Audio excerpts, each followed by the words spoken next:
Shit! The guards set the first car on fire. I'm sealed in here. Try to get to the roof. From there you can get to the locomotive. Yes, blown to smithereens.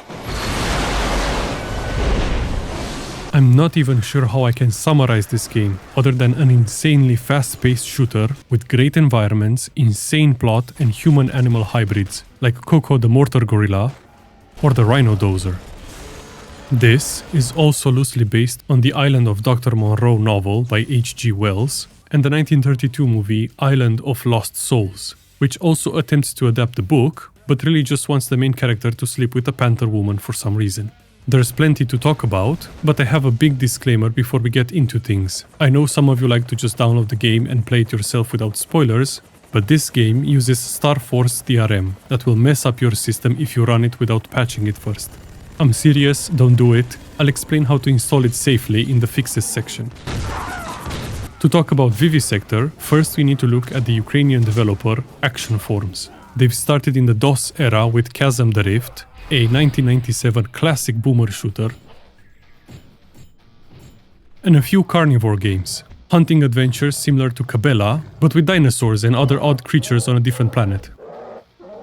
Using their proprietary Atmosphere engine, they've started work on a Duke Nukem game titled Endangered Species that would have pitted Duke against all sorts of wild animals, including a shark. Now that's a boss fight I would have wanted to experience. The game was cancelled in late 2001, but this allowed the devs to turn it into Vivisector. Some of the assets were reworked, but looking at the Duke Nukem concept art, weapons like the M16 or the optic rifle look identical, and the general UI layout is the same. This is a soup of 3 hunting games, The Bones of Duke Nukem, Russian DRM, a 130-year-old novel, a poor movie adaptation, and just enough jank to make you want more, all distilled in a short game ready for consumption.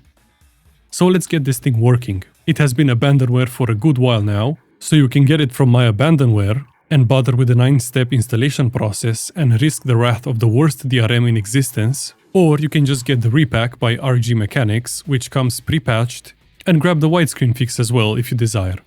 If you didn't grab the repack and install the regular version, there's no need to panic, just grab the Starforce drivers removal tool. And that's it. The game runs fine without any issues, but it does tend to crash after some cutscenes finish playing. So just save often, and thankfully you can just load the save, skip the cutscene, and it won't crash. You might still encounter the odd bug, but I can assure you that goatmen with shotguns in the walls are perfectly normal. Welcome to Sorio, a small, uninhabited volcanic island somewhere in the Pacific. Naturally, the island is inhabited by the fake Dr. Monroe, here called Dr. Moorhead, and his legion of cyborg-enhanced animals, as well as the half-human, half-beast men who are in the midst of a revolution. Instead of an outcast working in a shack trying to push the limits of surgery, we have a government-funded facility that mass-produces hybrids for an army. A team of Navy SEALs was sent to investigate strange reports concerning the island. They go missing, and our protagonist, Kurt Robinson, is sent on a rescue mission to find them. The island starts off as you'd expect, with fishing huts in a jungle, before you run into remnants of a military group abandoned here, still defending the place against monsters. I honestly love the blend of old abandoned bunkers and facilities that are followed by sci-fi installations. It gives you the impression of a regular action shooter until the cyborg hyenas are teleported to your position and concrete silos turn out to be strange Tesla devices. So, what's on the island? Most of the outside levels are in a jungle, littered with tunnels, training facilities, trenches, and checkpoints.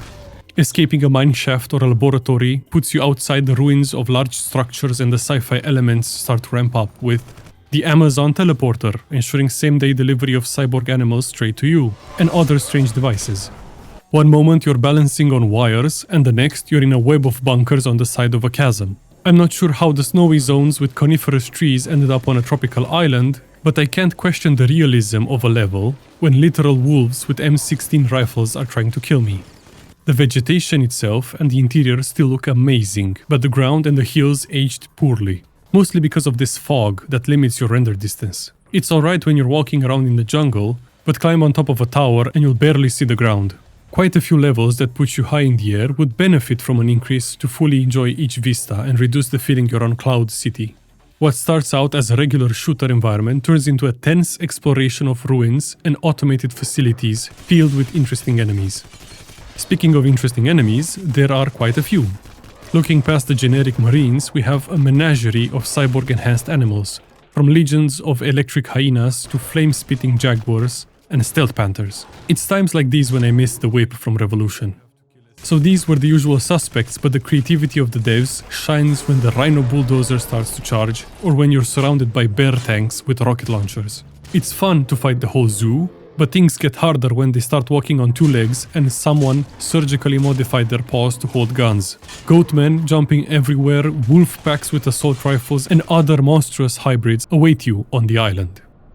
Both the book and the movie like to use the term vivisector and vivisection when referring to the work they're doing, so it's easy to see why a game based on them would use it as a name. It means to perform invasive and often painful surgical procedures on living animals for research, anatomical study, or testing. In-game, this means that every enemy has a destructible meat layer you can remove with impunity. But they also have metal plates and various enhancements, so you need to aim for different body parts depending on what animal you're fighting. While you can't detach limbs or heads from the body without an explosion, you can and you will expose a lot of bone throughout the game. Besides this being a fun mechanic that makes your weapons feel powerful as you shred the flesh of a pack of hyenas, you also get to see a lot of details on the hybrids. Kill one of the jaguars that breathe fire, open him up, and you'll find a fuel canister in the chest cavity. I guess all those organs were optional. It does lead, however, to a few silly encounters where you blast a soldier, removing 60% of his body mass, but he still has 1 HP and runs around on bloody skeleton legs. At its core, this is primarily an action game, but there are a few glimpses of horror beneath the skin, with flayed beasts that try to ambush you on tight corridors, and the mutilation you can inflict on each enemy. Even the main menu starts with a body lying on a surgical bed, and each subsequent option is showing you a different part of the monster they're making. The game also has a few destructible objects, mostly vents and crates that refuse to obey the laws of physics, but also a really mesmerizing effect when breaking glass. So let's move on to the audio. The game has a lot of smaller tracks sprinkled around for tense moments, dramatic reveals, or combat arenas.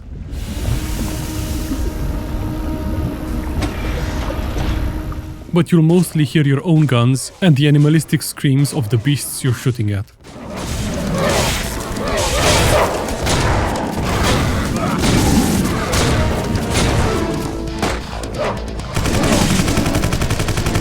Still, the music ranges from anticipation building tracks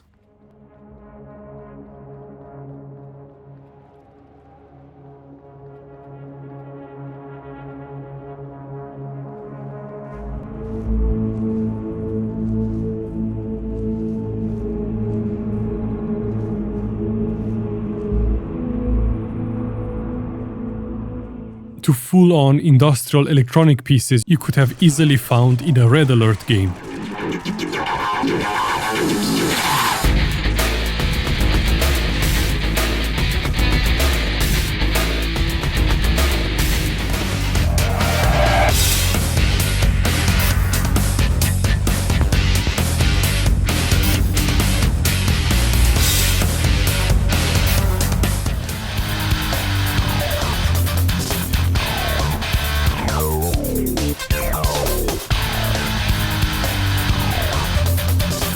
Voice acting on the other side is weird. I wouldn't call any of them stellar.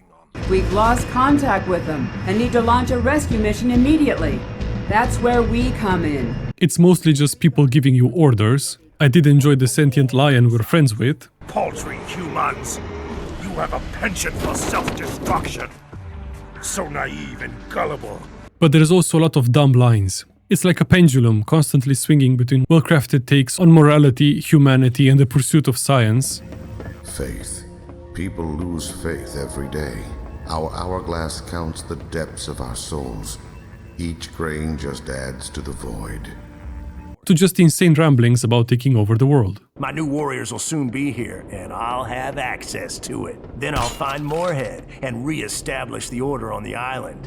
So what about the gameplay, you ask, without me hearing it, because that's not how watching a video works. It's pure chaos. I've played my fair share of old and new shooters, but this one is really a constant gunfight. Reminds me a bit of Serious Sam, but instead of enemies sprinting towards you, they teleport to your location every 10 steps. Coupled with the fact that you have 16 weapons that you don't need to reload, because that would only slow you down, you have an intense, fast-paced fight where you constantly have to jump around and backpedal to dodge the hordes of animals, especially on the hardest difficulty. You've got 4 to choose from, lovely named in order: Inspection, Therapy, Surgery, and Vivisection. I have no idea what each difficulty does, probably just increases the enemy HP and damage, because on Vivisection, Kurt feels very fragile. One wrong move in a fight and you're back to the start of the mission if you don't quick save like a maniac. There's a way to mitigate this, however, with the upgrade system. On lower difficulties you could grab run speed or weapon accuracy, but on the highest, resistance and max HP are very important to prioritize. You get points to spend in a number of ways, from carving up bodies, getting multi-kills, fatalities or speed kills, to exploring off the beaten path and finding secret areas. Besides ammo caches and extra points, you'll find a bunch of anatomical sketches made by Leonardo da Vinci. It's unclear if Moorhead is a fan, or this is just some erotic literature dropped by one of the Beastmen hoping to be a real boy one day. The missions are split into 4 chapters, and whenever you start a new one, your power, accuracy or weapon capacity is increased based on how much you use the corresponding weapon. As opposed to other games, I actually used my entire arsenal here and not just the best guns. This means that I barely made any progress on the weapon upgrades, and by the end of the game they ranged from 0 to 15%, surely working as intended. All things considered, it's a solid FPS experience, and things only got better from chapter 2 onward when everything became a carnage. Before getting into the story highlights, here's a quick summary of the book so we can compare the game with the source material. Dr. Monroe is a brilliant surgeon who was forced to leave London after performing experiments on animals. As an outcast, he retreated to a remote island where he continued his life's work, namely transforming beasts into men. The novel's protagonist, Edward Pendrick, is rescued from a shipwreck and ends up on the same boat as Dr. Monroe's assistant who is delivering a shipment of animals. He is forced off the boat on Monroe's island, and he is reluctantly accepted as an uninvited guest until the next boat would come around to pick him up. He confuses the cries of a puma from the lab with those of a man and tries to escape through the jungle, where he finds a village of half-men, half-beasts created by the good doctor. He is pursued and brought back, where they explain how these aren't men he's experimenting on, but animals he's been trying to transform into rational creatures. They're capable of speech, but still horribly disfigured, with each one retaining aspects from the original creature. The beast flesh always creeps back. The book delves into some heavy themes about the ethical limits of science, the human identity, religion, and the struggle of these hybrids to resist their nature and live under a law they could not understand. The arrogance of playing God ended when Monroe died chasing after the escaped puma hybrid, leaving the protagonist alone on the island. Edward watches as the beast folk revert back to animals, losing the capacity for speech and walking upright. He eventually escapes on a raft after about a year, and the sailors that visited the island after his rescue didn't find any signs of life. An enjoyable novel, something that can't be said about the 1932 movie. The story is quite rushed and very different from the source material. It honestly feels like they based the script on an AI summary of the book. Monroe was a pervert obsessed with trying to get the protagonist to mate with the panther woman, who instead of being a monster is just a regular woman with unsightly nails. They don't procreate because Monroe dies, shredded by beastmen, while Edward escapes when his wife came to rescue him, saving an entire generation of kids from a furry fetish. Wikipedia claims this is science fiction horror, but the scariest part is how they managed to make a movie without understanding anything from the book. If you're in the mood for an older sci-fi movie with a game tie-in, just watch the Stalker one. So how does the game's story compare? It's batshit insane mostly, which is apparently a prerequisite for the games I review. Liam and his squad are missing after trying to infiltrate the island, so the next logical step is to send another squad to find them. Kurt apparently likes to sleep with his superiors, and Malika is trying to tell us something important before the mission. But this is one of the rare cases where the protagonist speaks and dismisses her. Once we reach the island, we find a radio with a message from Liam, and things escalate slightly. Malika dies after 90 seconds of screen time to make her death really impactful. We meet the remnants of a military force still defending the island, and it feels like we're fighting bushes in Vietnam. Despite the teleporting hyenas, we're still attacked by our fellow humans because we don't have valid identification. So we show up as a red dot on their minimap. After a small free-for-all, we find a transloader with a heads-up display so we can start earning upgrade points. We enter a Tesla tower through a small window, and it makes me feel like a zapped bug.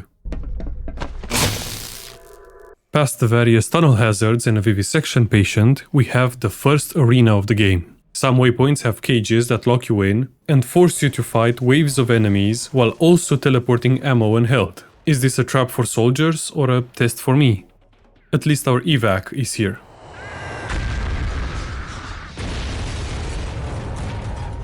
I am fighting in a literal ring of fire, but these arenas aren't that bad. Oh god, they're grilling me. We finally make contact with Mr. Clean. I shatter any hope of escape while his position is overrun, and we have to regroup deeper into the jungle. We approach a village, and Liam is instructing us to activate our transloader because everything is a subscription nowadays. The only thing I receive in the village is a mortar barrage from the grenade gorillas. I find the authorization terminal in a cave, but sadly the process is interrupted, and with the console destroyed, the soldiers will hate me forever. We need to push through to reach General Dogstone, who's in charge of this whole operation, but I have more important things to do as fire mages, or perhaps Destruction Warlock Lions, are ambushing me. At least things are calming down. What the fuck was that? At least it's not invisible panthers supported by a half-bear, half-tank chariot thing, right? One small climb later and we find the radio. We make contact with the general, who reveals our mission was fake and the true purpose was to bring me on the island. No idea why he's pulling up Facebook pictures from my beach trip with Malika. No wait, this game came out in 2005. These are MySpace pictures. Good soldiers follow orders, so onward we go. At one point in the book, the main character is chased by a monster through the jungle, and he begins to feel as if every shadow was an ambush and every rustle a threat. That's how I feel when cyborg animals can teleport around me from anywhere at any time. I get the M60 and stare at the most obvious boss arena in existence before making my way down to fight the equivalent of a small zoo, only to get trampled under the wheels of a rhino. Yes, wheels. It took a few tries, but my reward for this was having enough points for an upgrade. I'll pick resistance, so this won't happen as often. But I still can't resist getting pushed off a cliff. After surviving the fall, we find a plank on the beach and Kurt has a flashback from his childhood. Not only is he a shipwreck baby who wound up on the island, but the plank is still here, intact, on the same beach 40 years later. One hilarious minecart ride away and we find the entrance to a lab, just in time for another flashback. It seems that Dr. Moorhead and Dogstone have been working together, and this is a full-blown government project, not just the hobby of a mad doctor who experiments on shipwrecked babies. My god, it's a baby! A human baby! Also, how come both Moorhead and Dogstone look exactly the same now as they did 30-40 years ago when I was a baby? I find the mother of all medkits, and I wish I could bring this room with me for the rest of the game, but instead I listen to the good doctor read a few pages from his manifesto. They had faith and came to the sacred place they had made for themselves, came to ask the Creator, not aloud, but in thought. As I try to find the exit. At least the caves are peaceful. The whole place is wired to blow, and Liam sadly doesn't know how countdowns work. 3, 2, 1. Yes! Blown to smithereens! Inside the giant birdcage, I use a hyena to fix the wiring, and we have to retreat to the dam in order to blow up the mod beast cages. They won't give up without a fight, and this is one of the most intense encounters of the whole game, with the beasts throwing everything at me, including way too many bears. I almost get run over again and blow up the cages. Surely this will stop the animals, right? At least it's dying fast. At least it won't have a third phase where the ass splits from the giant abomination so it can shoot rockets at me. Moorhead won't stop the attacks until I return to the island, but I'm here and he's trying to kill me. So let's make our way to a communication center so we can prove my existence. Hyenas are walking on two paws while using Tesla guns. It's clear the second generation of humanoid animals has rebelled against their creators and even started painting the walls with propaganda. Viva la revolución! Seize the means of vivisection. We pass through a training facility and the only way in is by crossing high voltage wires like we're at the circus.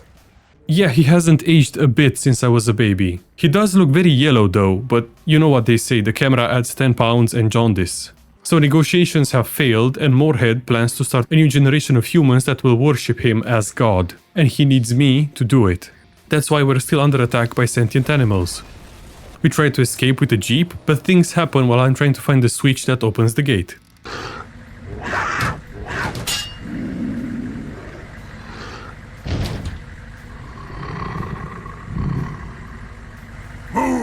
My friends were captured, but there's always time to stop for a beer in a nice place. Too bad I can't enjoy the sunset because of the cheetah assassins that keep trying to shank me. Welcome to the Rams Mountain Center. This place really should have some dramatic music to go along with the reveal. Oh, there we go. It's filled with goatmen, and I mean a lot of goatmen. You also can trust grenades in this game because what is that bounce? I guess we're not taking that chopper, but there's another solution just one short crane swing away. Even more goatmen later, we reach the antenna and remotely activate this unmanned chopper.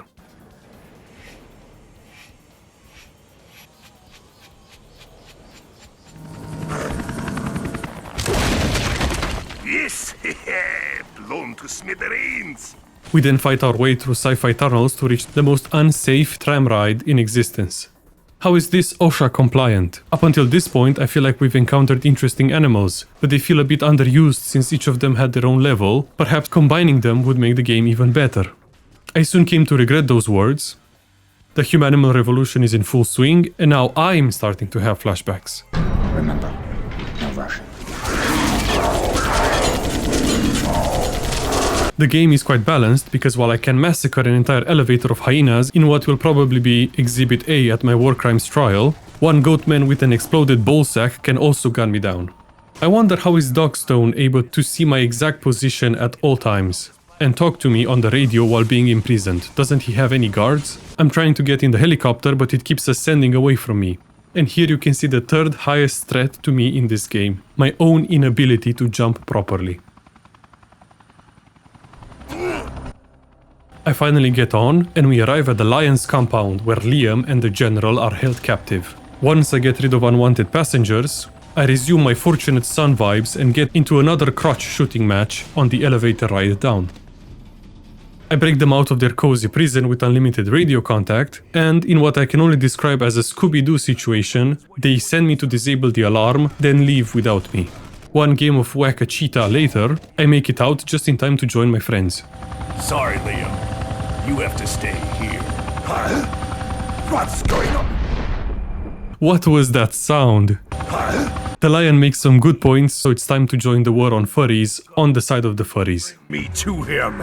I believe we both want this. Am I right? I will soon discover the horrors of war, walking into a fog with enemies that don't even bother to teleport anymore, they just spawn behind you. What do I find inside? World War I minefields and trench warfare. I guess I'm the only one who's stressed about this because this guy seems pretty relaxed. Beyond the trenches, we find the biggest buffalo I've ever seen. I can't kill it, so I guess I'm supposed to use it to progress somehow. Please don't monologue at me while a buffalo minotaur with a rocket launcher for a hand is chasing me. The lion also calls me to explain Project Overbrute. When enhanced animals and human-animal hybrids failed, the best of the best were transported to the third perimeter to become animal cyborgs with unfeeling AIs that won't rebel. Next up is a train station, but I'm wondering why the humanimals are still hostile to me since I've joined their cause. One more thing. You're a man and they don't like you, and you're all soldiers. So everyone is fair game when it comes to war. There's nothing I can do to protect you. Now that's racist, but that's one badass train. It was around this point I couldn't put the game down anymore because I was having so much fun in the encounters. Once we got on the train, we just have to make our way to the front, same as every train section to ever exist in any game. It's more of a hunt for soldier corpses as they have the keycards I need to open the next carts. We have to alter the train's route, so naturally I stole the 4 Monster energy drink cans that program the train, and we just need to install them in the engine room. I didn't plan on riding the roof of a burning megatrain on an endless foggy bridge, but I'm enjoying it. Since the beasts can't kill me with level 3 resistance, they have to resort to cheap tricks like visual bugs to catch me off guard. If you want to die like a hero, I'll oblige you. It's an honorable way for a soldier to die. Apparently, it's honorable to die with your foot caught in the engine. I replaced the cans, but I don't think I did it right. Damn shame about the train, but I hope Simba survive at least. Listen, Kurt, are you still alive? Kurt!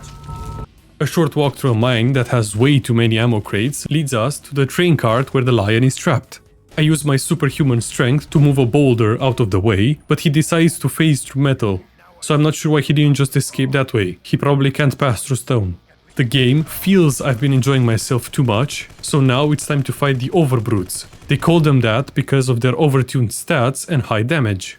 I fall down deeper into the mine, where only the coolest of secret steel mills exist. In this magma-lit cavern, I find the armor-piercing rifle that still needs 2 shots to kill anything for some reason, and the ghost rifle, which is my new favorite way of skinning these monsters alive. There's a new mecha bird helicopter thing with gun feet that's buzzing about, but that won't stop me from helping my new best friend. Or maybe it will.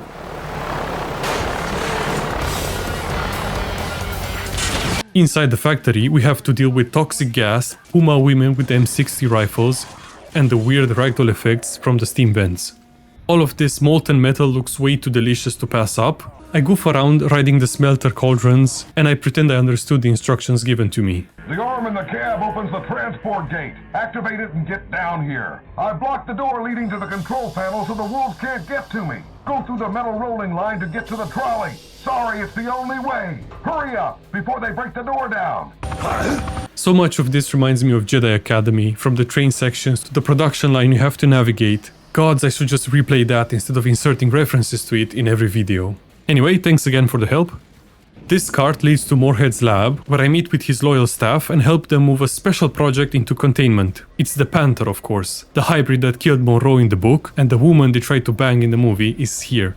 Naturally, something goes horribly wrong, and now she's free. What's her superpower, you ask? Well, she has an infinite supply of sticky mines, regenerating flesh, and invisibility. A lovely combo. It's obviously time to run, but it was nice to see the modern lab creating all the new beasts in contrast to the older facilities we've seen in the start of the game. Considering the fact that the engine is called Atmosphere, and the next game they developed was a psychological horror named Cryostasis, it's clear the devs are a fan of horror and wanted to include it in their games. While Vivisector doesn't really have any scary sections, being armed to the teeth and all, but they sure tried to make this corridor as unnerving as possible. Incomplete skinless monsters are crawling around, trying to eat my ass. We have to fix the Freon flow before the whole place thaws out and releases more monsters, but the Panther Woman is still here, so complications arise. But at the final hour, we get saved by Simba the lion.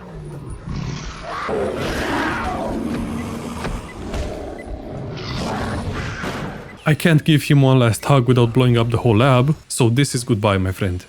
Naughty panthers get frozen in ice blocks. I'm going to skip a bit through the snowy areas. The only things you really need to know about are the frozen dinosaur that needs the password Kurt to open the door to the giant fridge where all the animals are kept. A train ride later, we reach a zeppelin anchored outside the base. The metal birds take me up in the sky just like the Anor Londo demons from Dark Souls. And our furry friend is also joining us for the final confrontation. Moorhead is 100% the perverted movie version of Monroe, as he starts a whole discussion on how I'd be a great father and reveals that Malika is still alive and pregnant. General Kidney Stone just sits there in a mech suit, listening in on my personal conversation with my future wife's gynecologist, trying to sway me one last time, before the lion sacrifices himself yet again.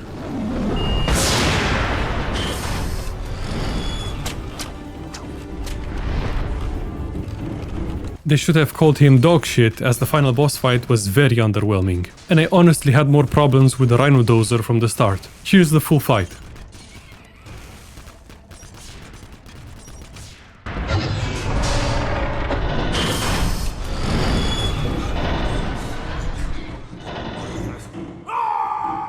Pop 2 shots to make sure he's dead before stealing the mech to sink to the bottom of the ocean, passing by the ship that carried me as a baby.